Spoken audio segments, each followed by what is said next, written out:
Alright guys, hello and welcome to episode 70 of our Blackburn Rovers Football Manager 2017 save. Now, a bit of a different format for this episode. It's going to be probably quite a long double episode and probably the most important double episode of our season so far. We're against Manchester City, and failing to at least draw this game will seriously, potentially, Man United win their game, narrow down the title race between us and Man United in second place to just 5 points, which is kind of poor considering there was 1 point where there was a 9-10 point gap between us and them. So we are playing Man City, who are in third place at the Etihad Stadium, so it is going to be incredibly tough. Zaza plays up front for the Citizens, a lot of pace on him. Gone with Kalas and Dumic at the back. Maybe could have considered Volkvist to deal with that extra bit of pace.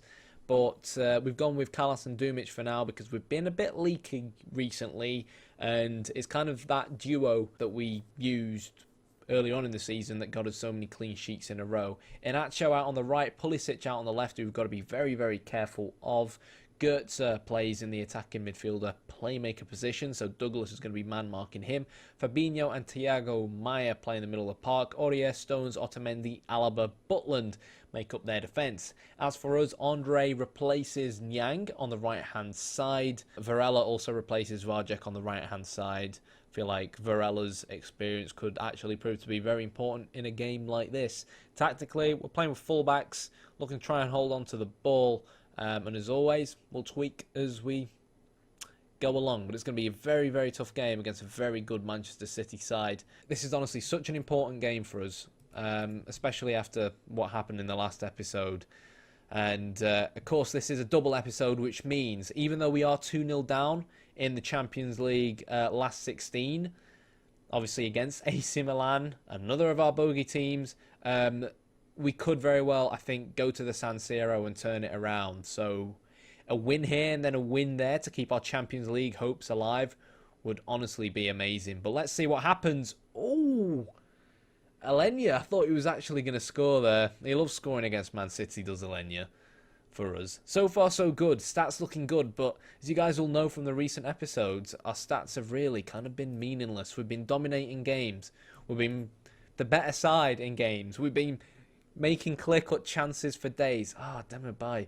We'll leave him on for now. We've been, generating clear-cut chances for days and still not managing to put them in the back of the net. But 30 minutes in, them stats haven't really budged too much, if I'm fully honest. So this could very well be something we might want to change. So for that reason, we'll just go a little bit more expressive from now until the end of the half, see if whether or not it allows us to carve a few more chances. Aurier to throw the ball in. Fabinho passes to Stones, who finds Aurier out on the right-hand side again. A lot of closing down from us, but Man City, with Van Gaal in charge, as you kind of expect, playing wide, slow, methodical, possession-based football. And this is really what we want to play against, because we like to play on the counter. Varela, not as fast as he once upon a time was, is going to get tackled, but Douglas in the right place at the right time to pick up on the loose ball. Varela has the ball once again, who finds Andre Gray, and it's a nice 1-2 down that right-hand wing between the two players. Alenya picks the ball up, Alenya shoots, Alenya scores. That was Steven Gerrard-esque. God knows how many yards that was out from. I told him to be more expressive, and that was expressive enough for me. Real nice build-up from Varela and Gray. Demirbay and Alenya linking up in the middle of the park, and considering we bought Alenya 2 seasons ago for peanuts, when he grabs goals like that against a team like Man City, you can't help but applaud. But it's important now that we don't get complacent. Demirbay's injured, but he's got an assist, so he stays on the park at the moment. We tell the lads we can't afford to get complacent at this current point in time. Man City yet to have a shot on target. They've got a set-piece opportunity, but if I wanted this counter-attack to fall to anyone, it was probably always going to be Andre Gray, who needs to be able to whip this ball in, goes for the shot instead. And he had Piaka at the back post there, but it's a sign of how many men Man City are throwing forward. Once again, a counter-attacking opportunity. Don't really find anyone forwards, and we could maybe look to get rid of a shadow striker. Can he switch it? Oh, what a ball. What a ball. Can we pick that up maybe? But yeah, if we get rid of one shadow striker and play maybe one advanced forward, it means that he's always up there, if that makes any sense. But it might not matter, because Andre Gray, good run from him. It's why he came into the side in front of Nyang. Nyang's come back from injury, and even though he was our top goal scorer before getting injured, the partnership of Nano and Andre Gray sometimes is nothing short of a joy to behold. Quick 1-2 passes, and now that we're 2-0 up, we'll change things come the 65th, 70th minute, maybe bring on some fresh legs that will, without a shadow of a doubt, be necessary. And the second I say the 60th minute, or 65th minute, Man City have an opportunity. It looked like a bit of a dodgy challenge coming in from Andre Gray. If this changes to 2-1, yeah, the context of the game would have been completely different. But Nano picks it up, loses it, not in an ideal position, and the hoof goes forward. Zaza looks to break the offside trap, and I think it's about time we get some legs on at the back, to be honest. Dumic is looking nervous, and you can see why. Volkvis is going to come on. He gives us that extra bit of pace at the back, and Romeu will come on to be the water carrier in front of the back four as well, just to solidify us defensively. But other than that, let's play on. Tactically as well, we are going to have to slow things down, maybe play slightly wider, and aim to try and hold on to the ball a little bit better. That was close from a corner there. Once again, Man City throwing men forward, and we have a chance to counter-attack. What a ball that was from Nano. And Gray, please don't shoot and whip the ball in. Oh, all the momentum gone behind that. And, well, apparently the highlight is worthy of skipping. So, 70th minute, time to make some changes. We're going to drop our tempo a little bit. We're going to drop slightly deeper, and we're going to just be a little bit more disciplined. No surprise, really, to see that. Yeah. Come the 80th minute, we can maybe try and drown the clock down a little bit as well. We can do a team talk and just tell the lads to tighten up. It probably won't hurt as well to change to IFBs at this current moment in time. Oops, hello. Okay, that's Demo bygone. So for that reason, Miguel's going to come on, give him some playtime, and these guys are basically going to change to inverted wing backs. It should help us keep possession that little bit better. Disappointed actually to see Demo get injured, but I guess Van Gaal knew he was already slightly knocked. Played a part in grabbing our first goal as well, of course. So decided to tell his players to go in a little bit harder on him. But yeah, a bit of a misplaced pass there. Zaza's through on goal. He misses a tackle, and Jesus Christ, this is what I mean. Like that goal, that entire Man City goal came. I don't know if we can came from this. Look at this. Nano just kicks the ball at Tielemans' bottom. It bounces back off Tielemans' bottom, and Charlie Burke picks it up. We've not been conceding. We've not been conceding good goals. Oh, God. It's never good when they have a highlight straight from the kickoff.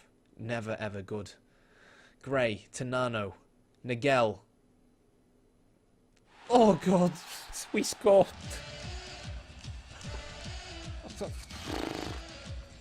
I'm telling you, this end of the season is going to be the death of me. Yeah. An assist for Nigel, though.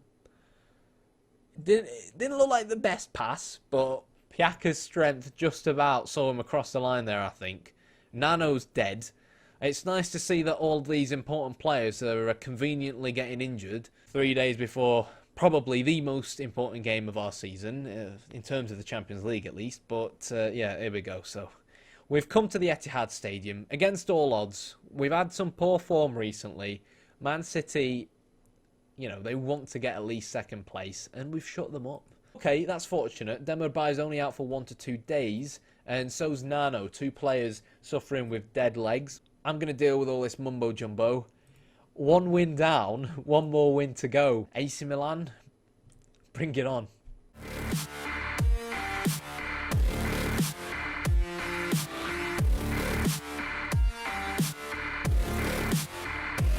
Okay, the big one.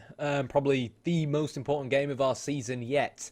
Andone plays instead of Carlos Bacca up front for AC Milan. More physical, will work harder, will definitely make life difficult for our two centre-backs. Volkvist comes in, though, due to his pace. Hopefully it'll help him deal with Inaki Williams a little bit better. Other than that, we've not really got too many changes made by AC Milan. João Pedro, who definitely caused us a few scares last season, comes into the side, and that's about it. But as long as Donnarumma remains as overpowered as he is, we are always going to struggle coming into this game. I think what's important for us is to try and grab an early goal if we can, and just kind of bring forward that sense of uncertainty into the minds of the AC Milan players. So we go with Vargek at right back, Augustinson at left back. Romeu plays instead of Douglas. Douglas ain't exactly been phenomenal ever since coming in. Rog comes in for Demirbay, who is, of course, recovering from the injury that he got in the last game against Man City. Andre Gray plays on the right-hand side with Nano. I think, given how well those two have been pairing up in the Premier League, they have to play. And Piaka's been scoring as well, so he too has to stay in the side. And we can't forget Alenya's goal from a few minutes ago against Man City either. Tactically, have I changed anything? Not really. We've gone for our regular away approach. And you know, some people might be like, well, you lost 2-0 in the first leg, so why aren't you changing it around? But we completely played AC Milan off the park. We had that dominance that we went into the game wanting with that extra player in midfield. Romeu also provides a little bit of protection for the back four, even though they have a back two. We've purposely put Volkvist in goal. We're playing with a slightly deeper defensive line without trying to play with the offside trap because of the pace they both have. The only interesting thing maybe is that João Pedro is playing a lot more defensively out on that right-hand side, which is our left-hand side, of course, as opposed to Kimpembe. So maybe that right-hand side is somewhere we can look to try and exploit later on. Castillejo, of course, Castillejo, however the hell you pronounce it, is the slightly more advanced player as well. But they do look a little bit more negative in this 4-4-2 than what they did the first time round we played against them. And it's understandable because, you know, they've got a lead to defend. But as far as we're concerned, at this current moment in time, we're going to start off standard, 15 minutes in, change to attacking if we've not really created too many chances yet, or we need a goal. It's that simple, really. We're here to score. If we concede, we concede. We have to try and score as many as we can at this current point in time, because there's no point trying to treat this like a normal game.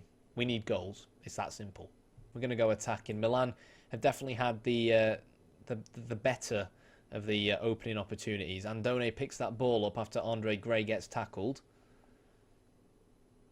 Quite a deep defensive line as well from AC Milan. Cubas picks the ball up out on the wing. Andone coming deep to pick up the ball. Who finds Inaki Williams, who... Oh, no.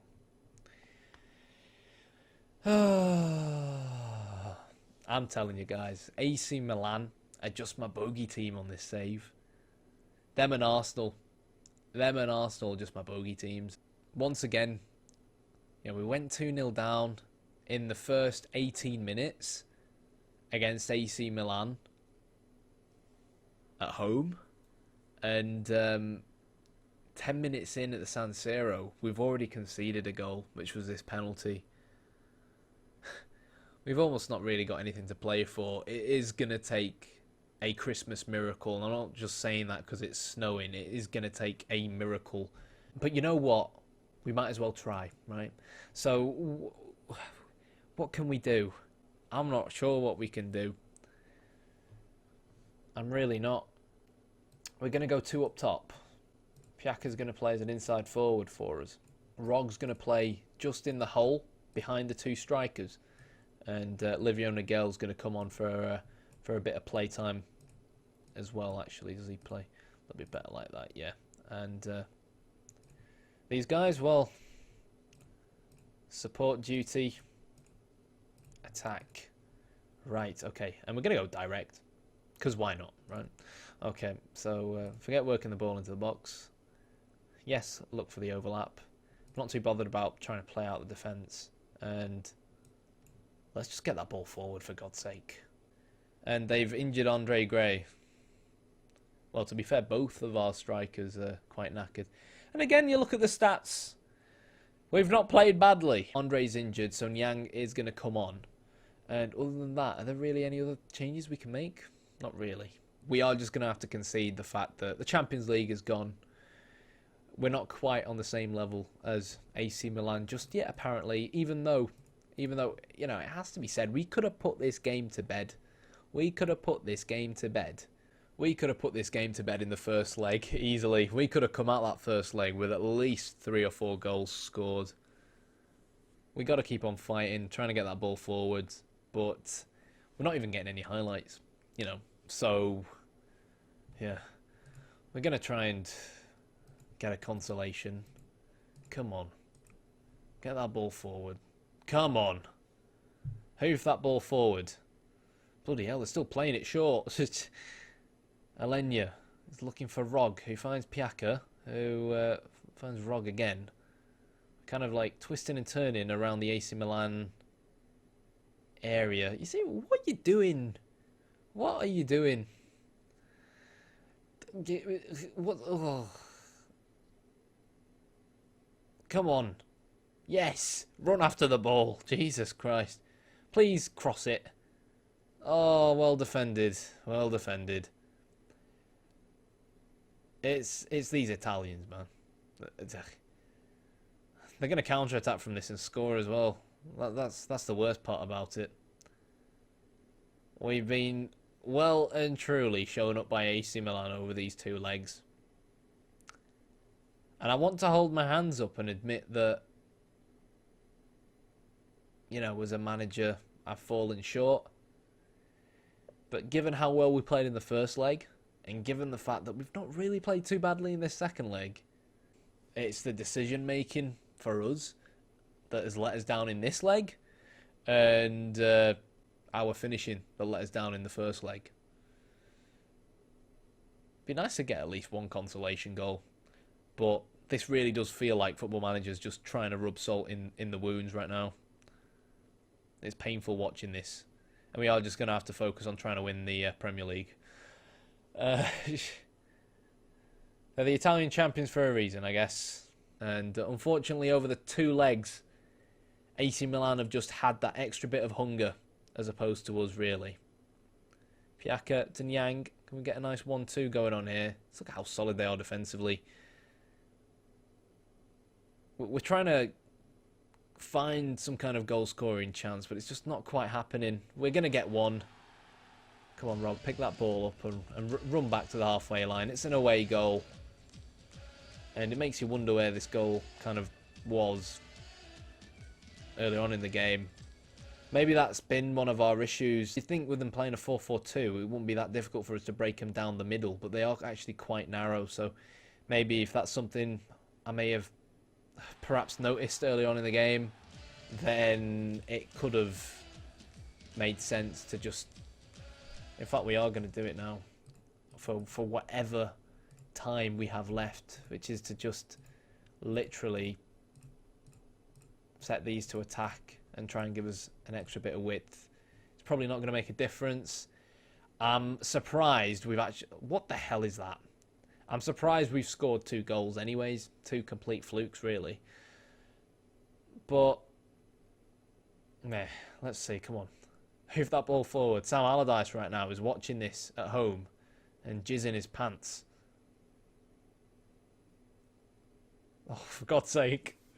I thought we were going to score there. I thought they were going to let me dream. Come on, just 1 cross. Oh, what is that? What is that? And boom. Runs into the open space. Good challenge, that, actually. But, yeah, that's going to be it, guys. We've had more shots on target than they have. Difference is we've not got Donnarumma in goal over 2 legs. Again, didn't play any worse than AC Milan. We completely dominated them at home. But for us to come to somewhere like the San Siro and play as well as we did, I think says a lot.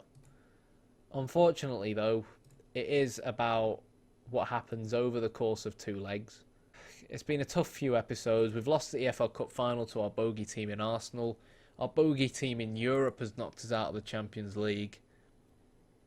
But when I started this save, it was to do one thing, and it was to roll back the years, relive what happened in the 94-95 season, and bring the Premier League trophy back to Ewood Park. Next episode, a double episode. East Lancashire derby, going to be an important game for us, and an important game against a tough opposition in Spurs as well. And you never know, is the title race going to come down to the final day of the season, the final game of the season, against second place, against Jose Mourinho's Man United? I guess you're just going to have to wait and see. But until next time, if you've enjoyed the video, hit the like button, hit the subscribe button. I think at one point I seriously thought we'd be able to win the EFL Cup and not only win the Premier League, but go on a run in both the FA Cup and Champions League. I am so disappointed right now. See you next time.